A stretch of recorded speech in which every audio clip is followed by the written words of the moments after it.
Hey everybody, it's Johnny Two Face here, back with another reaction video. And this time I'm reacting to American Revolution Road to Rebellion by Epic History. Or as it's known by its other name, the American War for Independence. So, for those who don't know by now, even though it's been talked about a lot throughout the centuries, basically, long story short, for those who don't know, what started off as the British Empire's 13 American colonies eventually, through a series of events, gained their independence and kicked Britain out of the North American continent. But obviously, with some help from sorry, with help from the French, the Spanish, and to a small degree, the Dutch. Sorry, I got a problem with my hands. So yeah, I've been in. I know there's probably other channels that I've already covered this subject, and yes, I know I'm late to reacting to this because of me catching up with videos, because I've fallen behind and been avoiding spoilers like there's no tomorrow. Sorry, I got a bit of an itch. So now I'm starting to catch up. Now it's my turn. Now it's my chance to react to this series, and I'll be checking out other reactions to this series to give their take on it. Like, I'm not a historian myself. I'm a bit of a history enthusiast. So before I go ramble on too long, my usual disclaimer when I react to any historical content: if I don't show so much to what is considered a proper reaction, it's probably obvious I don't know much about the subject at hand, and if I do know anything, I'll most likely pause the video to give my input or ask any curious questions, which hopefully will be answered in the comments. So, with that being said, the link to the original video will be in the description down below.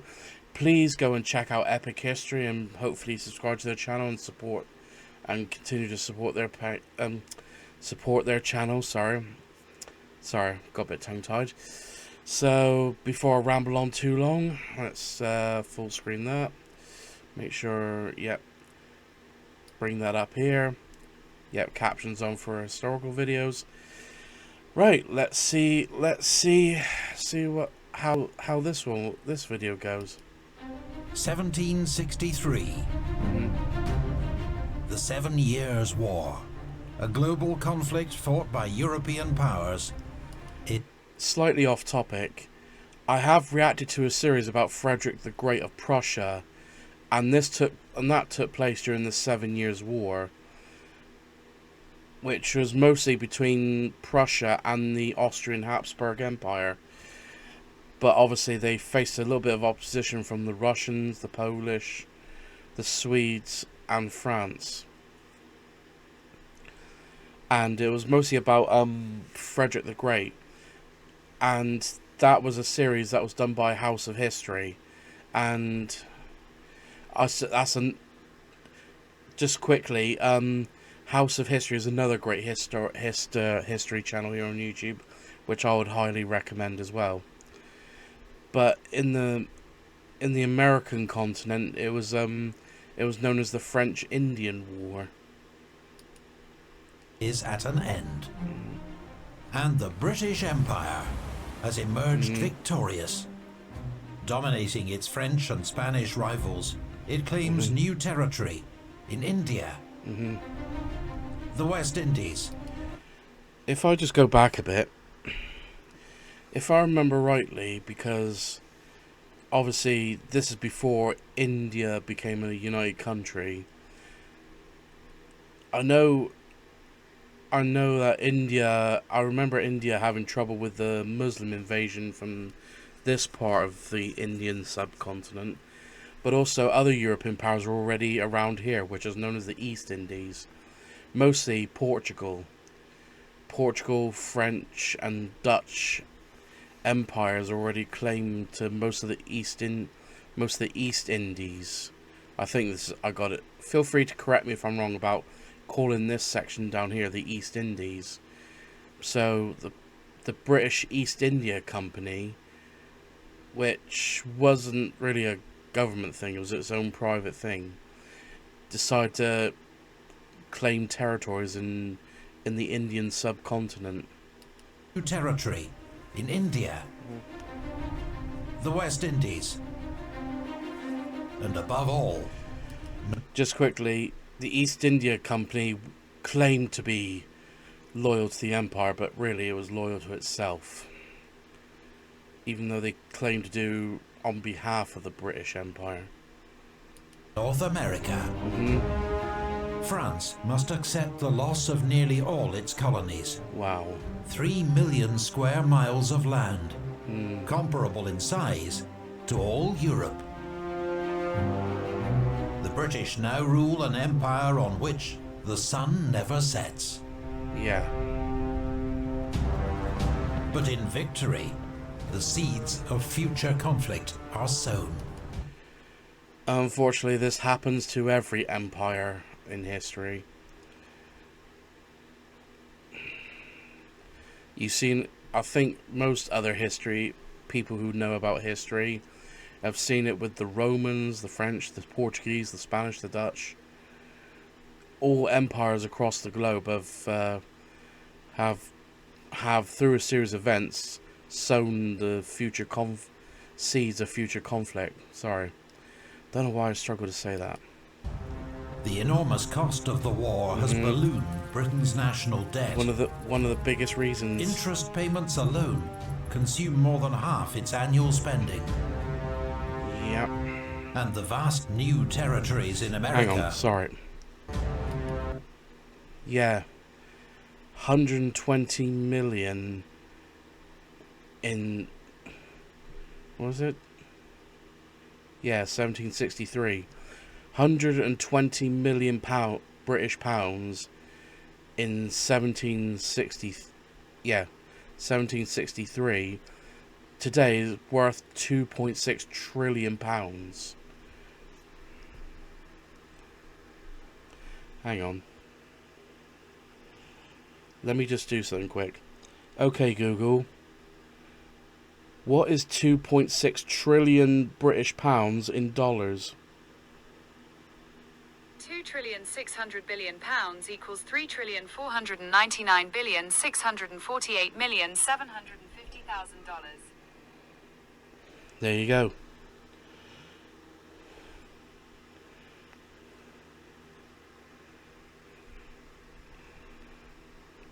Basically worth over 3 trillion US dollars.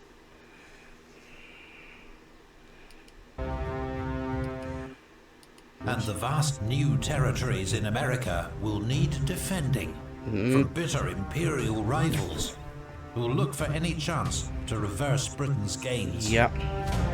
Native American tribes also pose a threat, especially those that are former allies of the French. In 1763, Chief Pontiac of the Odawa leads a revolt against the British. There is bloodshed along the frontier as every British fort west of the Appalachians comes under attack. But the greatest challenge will come not from external enemies, but from the very colonies Britain seeks to protect. Yeah, both British and French empires did use Native American tribes to fight with their armies as well.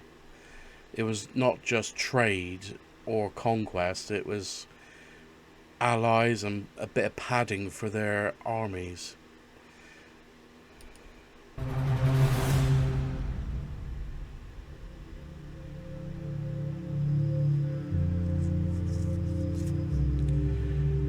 What then is the American? This new man? He is an American who is leaving behind him all his ancient prejudices and manners, receives new ones from the new mode of life he has embraced. Hector Sir John de... I am not even going to try to pronounce that. Letters from an American farmer. Basically, that was the idea of the New World. You know, melting pot for all cultures, even though a lot of them, most of them spoke English. 157 years have passed since the first British colony was founded in North America. Which I'm pretty sure was known as the Roanoke Colony as well. Yeah, Jamestown. Which ironically, the first pilgrims from Britain to the New World. Which took off from my home city, Plymouth. Even though I was born in Cornwall, but I grew up in Plymouth, so... Now, there are 26 British colonies in North America and the West Indies. 13 of these lie along America's eastern seaboard, where after years of prosperity and immigration, the population has passed 2 million. Arguably, Impressive. there is more that divides these 13 colonies than unites them. Each has its own distinct character, history, and form of government. Yeah. Several were founded by those seeking religious freedom in the New World. The Puritans who settled Massachusetts, the Catholics of Maryland, and Quakers of Pennsylvania. Each colony has its share of rugged pioneers and economic opportunists, enticed by promises of plentiful land.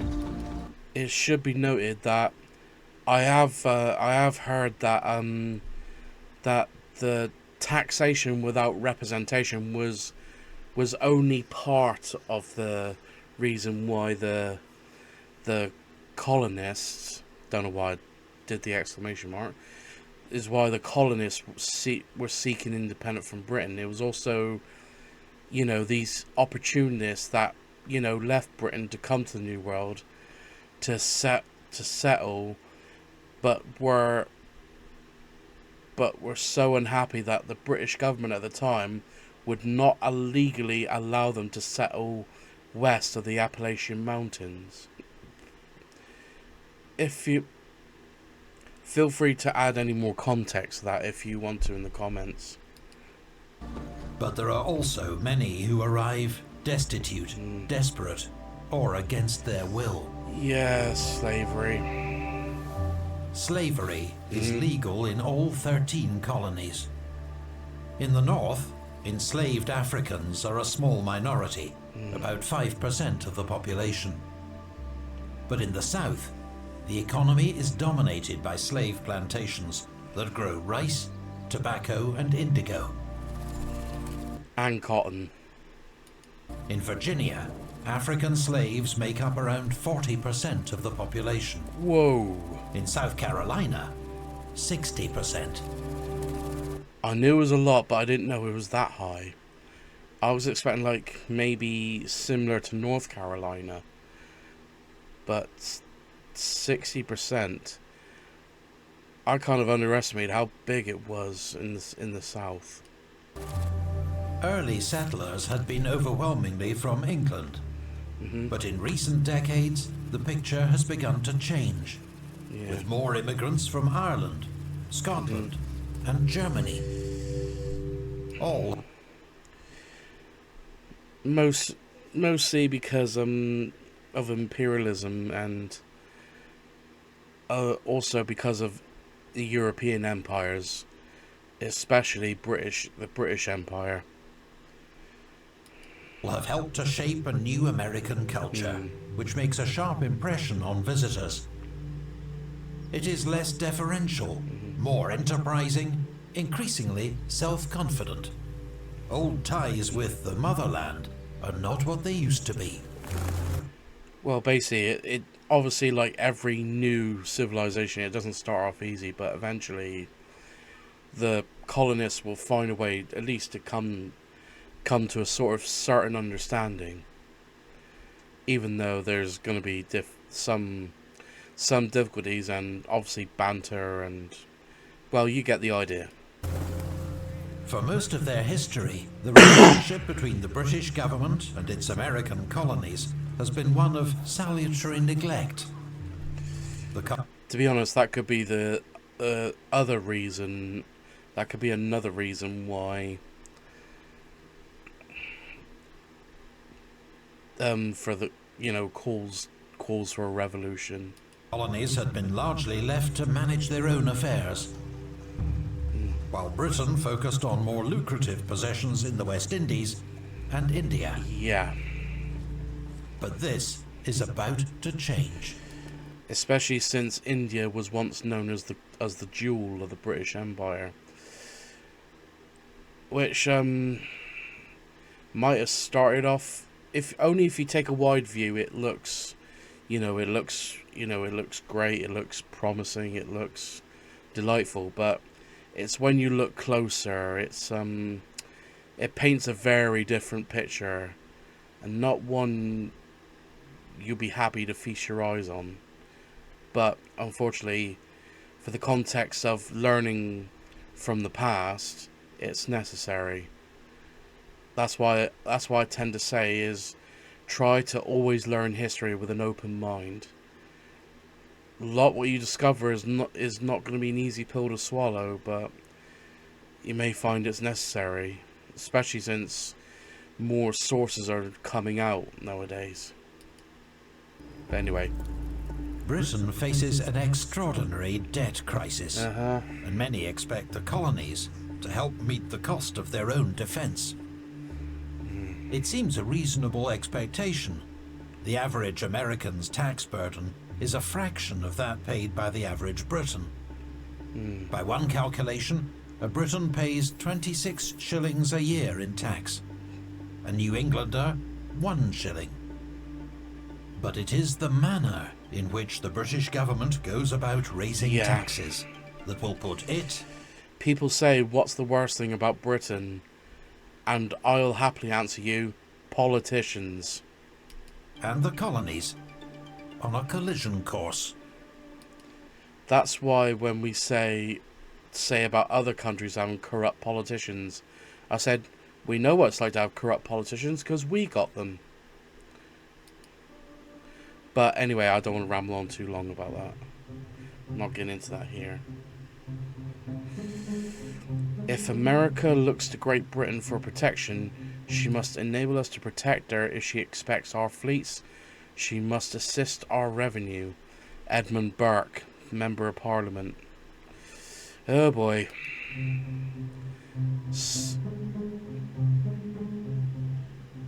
British Prime Minister George Grenville is determined to fix the country's spiralling debt crisis.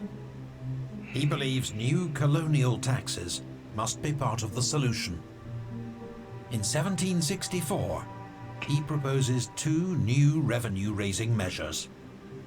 A Sugar Act, which actually lowers the tax on foreign sugar and molasses, but only as part of a determined effort to ensure more effective collection.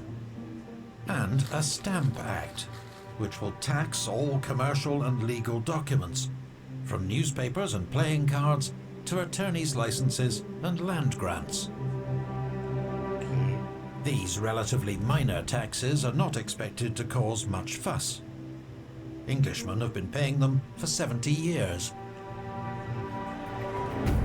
But to the surprise of the British government, the reaction in the colonies is uproar. The Stamp Act particularly hits merchants, lawyers and business owners, the most articulate and influential members of colonial society. They condemn the measures in newspapers and a flood of pamphlets. This tax will deprive us of all our invaluable rights and privileges. It will drain us suddenly of our cash, occasion an entire stagnation of trade, discourage every kind of industry, and involve us in the most abject slavery. Opposition focuses less on the financial burden than on the principle of consent. Americans protest that they have no representation in the British Parliament and can accept no taxation without representation. It is their rights. Basically, that was a lot of Americans say that this is the main reason why the outrage the outrage for Parliament's new taxes and new stamp acts. As British subjects, they point out, rights protected by the British Constitution that are being trampled on. Prime Minister George Grenville argues the American colonies have virtual representation in Parliament. That is, their interests are represented in a general way by all British MPs. After all, even most Britons don't have the right to vote in a general election. Okay. Grenville's argument does not win many backers, even in Parliament itself, where electoral reform is a fierce battleground. It's always a fierce battleground. There is an idea, in some, that the colonies are virtually represented in the House. I would fain know by whom an American is represented here. Is he represented by any knight of the Shire in any county in this kingdom? Or will you tell him that he is represented by any representative of a borough? A borough which perhaps its own representatives never saw. This is what is called the rotten part of the Constitution. It cannot continue a century. Wow. The Speaker is Pitt the Elder, a renowned former Prime Minister, who adds that this kingdom has no right to lay a tax upon the colonies.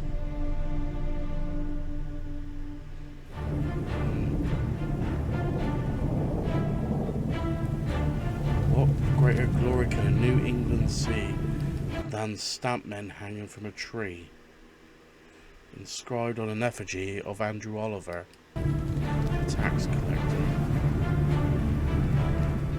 throughout 1765, colonial assemblies meet to protest against the new acts. In the Virginia House of Burgesses, Patrick Henry emerges as one of the most radical leaders of colonial resistance. He proposes a series of resolutions, which are adopted by the House.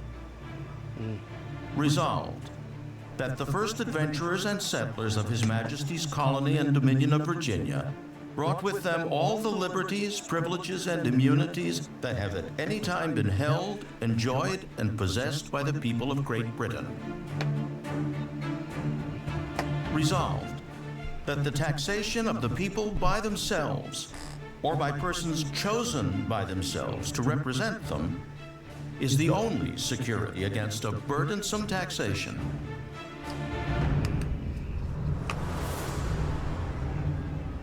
But there are bitter divisions within the Virginia Assembly. Some members believe Patrick Henry goes too far. Loyalty to Britain and the British Crown is deep-rooted. Conservative members succeed in removing his most radical resolution, that only Virginia's assembly has the authority to raise taxes in the colony. Among the regular observers of these debates, a brilliant 22-year-old law clerk named Thomas Jefferson. The divisions in Virginia are mirrored across the colonies as debate grows more heated and protests turn violent. Tax collectors are beaten up by mobs, driven out of town, or forced to resign. Tax documents are destroyed. Effigies of royal governors are burned or hanged from liberty trees. Meanwhile, delegates from 9 of the 13 colonies meet in New York, where they draft a petition to the British King, George III, and Parliament. While assuring Crown and Parliament of their unwavering loyalty, the delegates declare that it is their right, as Englishmen, to have no taxes imposed upon them without their consent. Colonial merchants begin to organize a boycott of British goods. The uproar, the possible damage to trade, plus the fact that taxes are clearly unenforceable, finally forces the British government to back down. The following year, 1766, the Sugar Act and Stamp Act. I would also add, because the British Empire was so big, they'll probably find very difficult to enforce with the with an empire so vast and spreading forces across their colonies across the globe. Are scrapped by a new British Prime Minister, Lord Rockingham. Okay.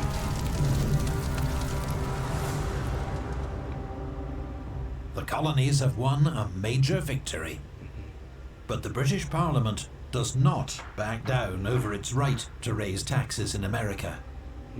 The same day it repeals the taxes, it declares, Parliament assembled, had, hath, and of right ought to have, full power and authority to make laws and statutes of sufficient force and validity to bind the colonies and people of America, in all cases whatsoever.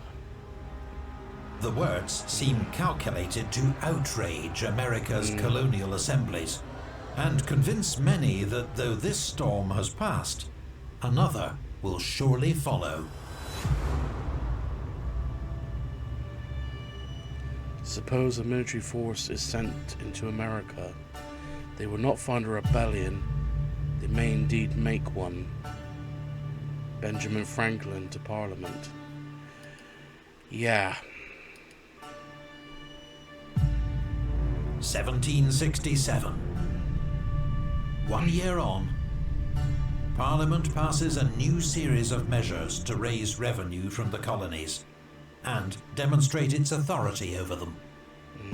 They are named after the Chancellor of the Exchequer, the Townshend Acts. Yeah, Charles Townshend. In the 13 colonies, they are met with howls of protest. Royal administrators are chased out of towns. Some tax officials are tarred and feathered, a brutal punishment where the victim is paraded through the streets covered in scalding tar. Yeah.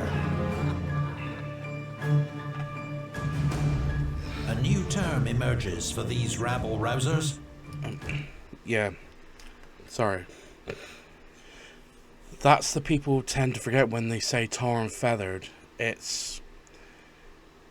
Bear in mind, tar, to stay in its liquid form, has got to remain hot at all times. It's when it sets. When it gets cold, it sets. So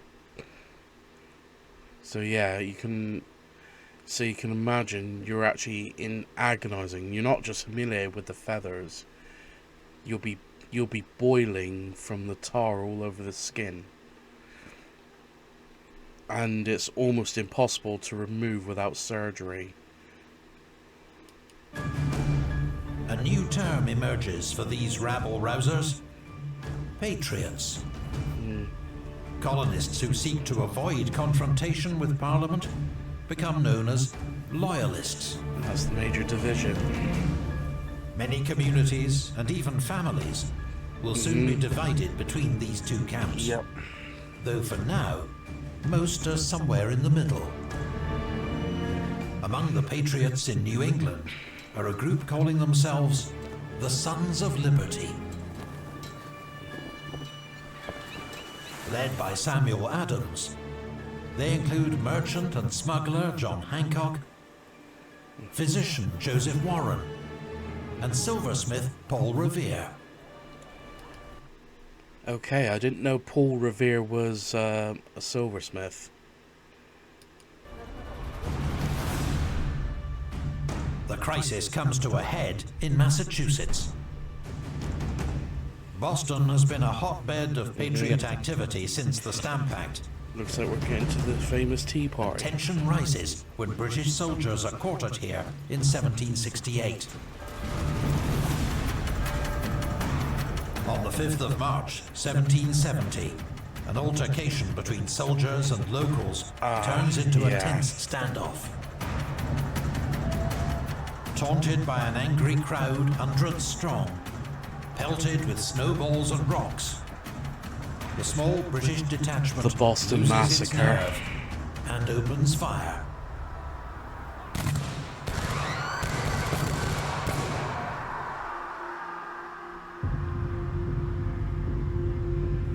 Yeah. 5 local men are killed. The Boston Massacre, as it becomes known, is powerful propaganda for the Patriot cause The news carried in pamphlets and prints, the most famous created by Paul Revere. Blood has been spilt. Emotions are running high. Let the 5th of March never be forgot. Writes Bostonian Samuel Savage in his diary. Many anticipate a downward spiral into violence and disorder.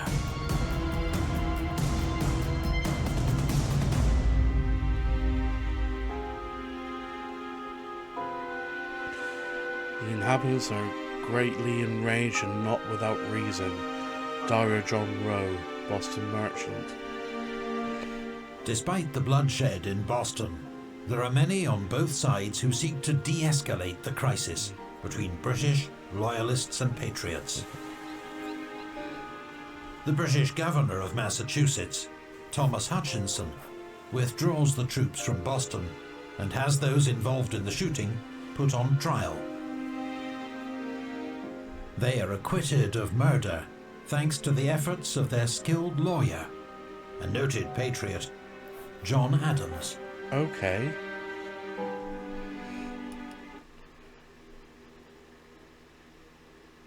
I'm not entirely sure why, but it seems a bit of a strange move for a patriot to acquit them of murder. Acquit those British soldiers involved in the shooting of murder. But let's see what happens. In Britain, there is a new Prime Minister, Lord North, a close friend of the King and staunch advocate of parliamentary authority. He will serve in the role for the next 12 years. The economic damage of colonial boycotts persuades him to repeal Townsend's new taxes. All but one, on tea. Okay. Relative calm returns to the colonies. The boycott is lifted. A second crisis has been weathered. For now.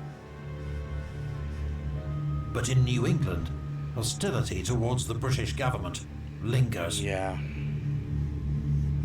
Here, local merchants rely on ships and trade, and have long resented British imperial rules, which restrict their commerce with other nations.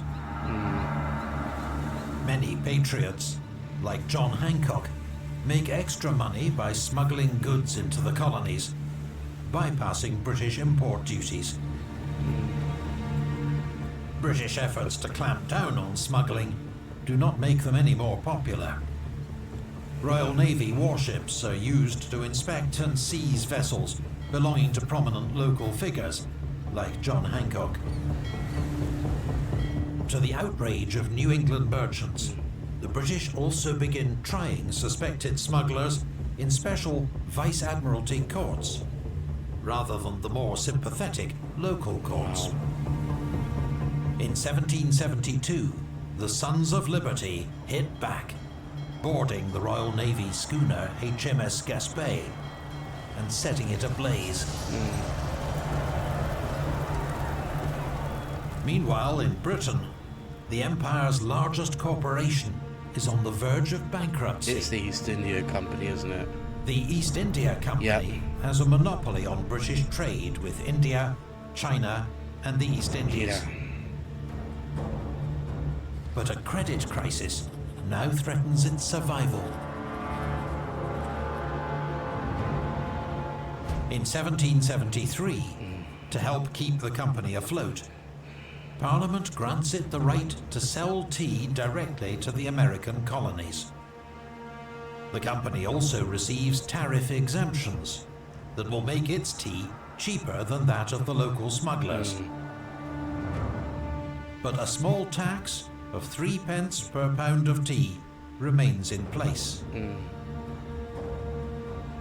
The new Tea Act thus threatens the profits of local smugglers and provokes patriots on the principle of taxation without representation.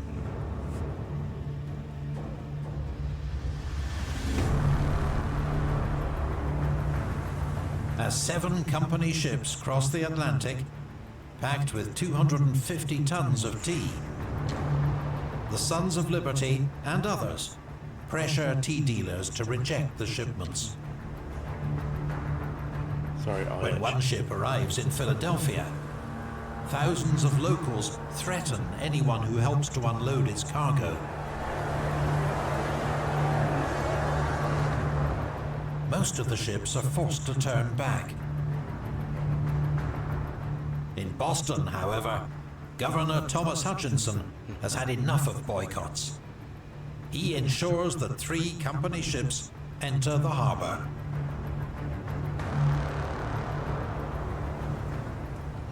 On a December evening in 1773, members of the Sons of Liberty board the ships, disguised as Native Americans. Wow. They've chosen these costumes as a symbol of their new American identity. They break open 340 chests of tea and dump the contents into the Boston harbor. Tea Party. 92,000 pounds of tea in all, 92,000. with a value today of nearly $2 million. Patriots celebrate the Boston Tea Party as a bold act of defiance.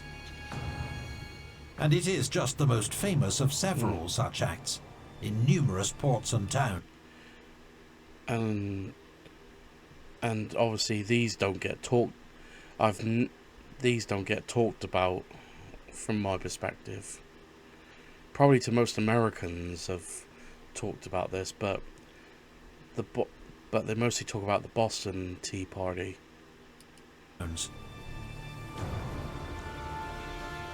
According to Patriot lawyer John Adams, this is the most magnificent movement of all. There is a dignity, a majesty, a sublimity in this last effort of the Patriots that I greatly admire.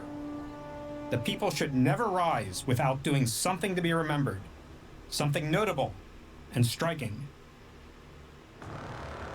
the reaction in London is rather different.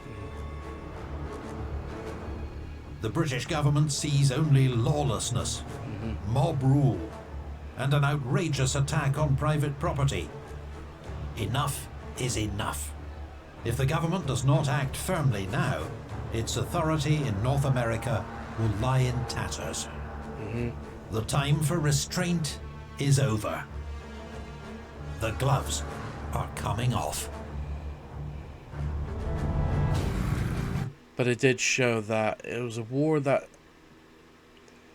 Britain didn't really want, but they felt forced to clamp down. Sorry, it just reminds me that if you thought the British government at this time was corrupt, the East India Company was 100 times worse. But that's slightly off topic. But anyway.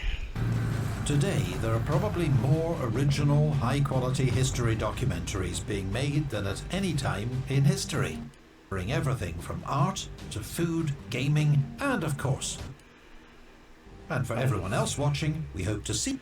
Okay, that'll do it. This has been another great video by Epic History, and I'll definitely be reacting to more videos about this series, and that's all I can say. This has been a great video. I do love the extra context that Epic History put in, and how they do their best to be as thorough to be as thorough as they possibly can. So but that's from my perspective. So that is it for this one. If you enjoyed my reaction, please like, comment and subscribe, and I'll see you in the next video.